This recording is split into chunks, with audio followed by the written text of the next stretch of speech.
आप लोगों ने कबीर की साखियों में 12 साखियों के अर्थ पढ़ लिए हैं। आइए अगली साखी देखते हैं। सायर नाही सीप बिन स्वाति बूंद भी नाही, कबीर मोती नीपजे शून्य शिशिर गढ़माए। इस साखी में कबीर ने नाथ पंथ के रहस्यवाद के विषय में बताया है। उन्होंने बताया है कि जो योगी होते हैं वो योग की क्रिया के द्वारा ईश्वर की प्राप्ति करते हैं। कबीर इसी बात को बताते हैं। ना तो वहाँ पर सागर है, शायर सागर के लिए, और ना वहाँ पर सीप है, और न सीप में स्वाति की बूंद ही है। लेकिन कबीर कहते हैं उस शून्य शिखर गढ़ में मोती उत्पन्न होती है। अर्थात इन सारे कर्मकांडों के बिना भी ईश्वर रूपी मोती को योगी रूपी भक्त प्राप्त कर लेता है। पानी ही ते हिम भया, हिम होए गया बिलाई, जो कुछ था सोई भया, अब कुछ कहा न जाए। पानी से बर्फ़ होती है और जब बर्फ़ पिघल जाती है तो उसी पानी में मिल जाती है। उसी प्रकार यह जीवात्मा परमात्मा से अलग होकर आई है और अंत में परमात्मा में ही से लीन हो जाना है। पंख उड़ाने गगन को प्यंड रहा परदेश, पानी पिया चंच बिन भूल गया यह देश। आत्मा रूपी पक्षी आकाश को उड़ा और पिंड रूपी यह शरीर दूसरे देश में अर्थात पृथ्वी पर पड़ा रहा। उसने यानी आत्मा ने बिना चोंच के अमृत तत्व रूपी जल पिया और उसके बाद वह इस देश को भूल गया, अर्थात वो आवागमन से मुक्त हो गया। पिंजर प्रेम प्रकाशिया, अंतरि भया उजास, मुख कस्तूरी महमही, बाणी फूटी बास। जब भक्त के अंतर में, भक्त के मन में ईश्वर का प्रेम रूपी प्रकाश फूटता है, फैल जाता है, तो उसके अंतर मन में उजाला फैल जाता है। और जब ईश्वर का प्रकाश उसके अंतर मन को प्रकाशित करता है तो वह जो कुछ भी कहता है वह लोक कल्याण के लिए होता है और उसकी वाणी सुगंधित होती, जैसे सुगंध चारों ओर फैलती सबको अच्छी लगती है, वैसे ही उसकी वाणी भी अच्छी लगती है। नैना अंतरि आवतु, ज्यों ही नैन झपेऊ, ना ही देखूं और को ना तुझ देखन दूं।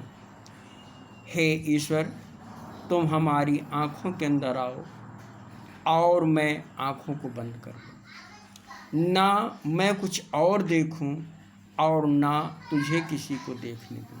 अर्थात मैं सब कुछ त्याग कर केवल आपकी भक्ति में लीन हो जाऊं। कबीर हर रस यूं पिया, बाकी रही न था की, पाका कलश कुम्हार का, बहुरी न चढ़ाई चाक।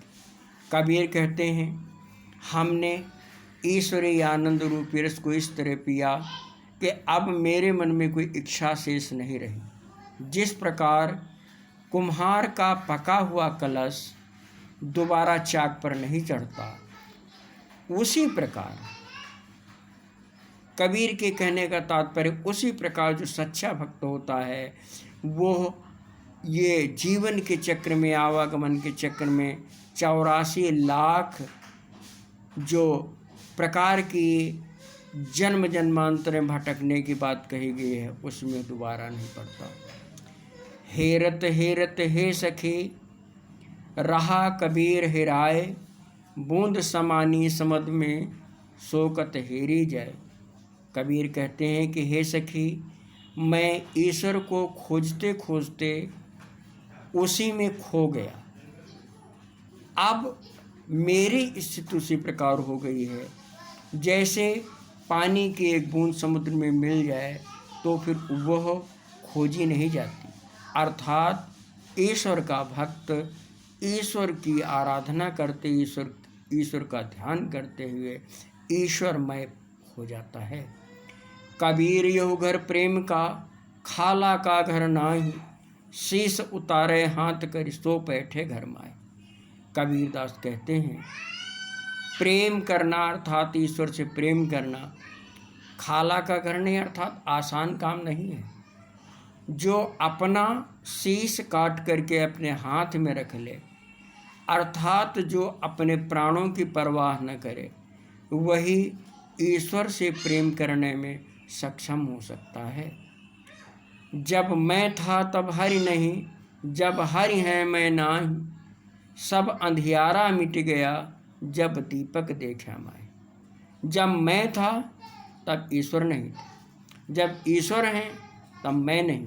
अर्थात जब तक हमारे मन में घमंड की भावना थी तब तक ईश्वर का साक्षात्कार नहीं हुआ, और जब हमारे मन से घमंड समाप्त हो जाता है तो केवल ईश्वर रह जाते हैं, तब घमंड नहीं रहता।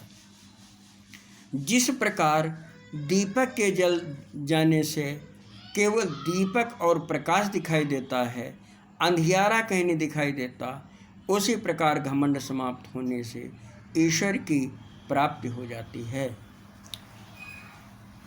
आशा करता हूँ कि आप लोगों को साखियाँ समझ में आई होंगी। विशेष बात यह है कि ये सभी साखियाँ दोहा छंद में हैं, और इन साखियों में दोहा जो भाषा प्रयोग की गई है, उस भाषा को सधुक्कड़ी या पंचमेल खिचड़ी के नाम से जाना जाता है। इन सभी साखियों में हमें ज्ञान मार्ग की,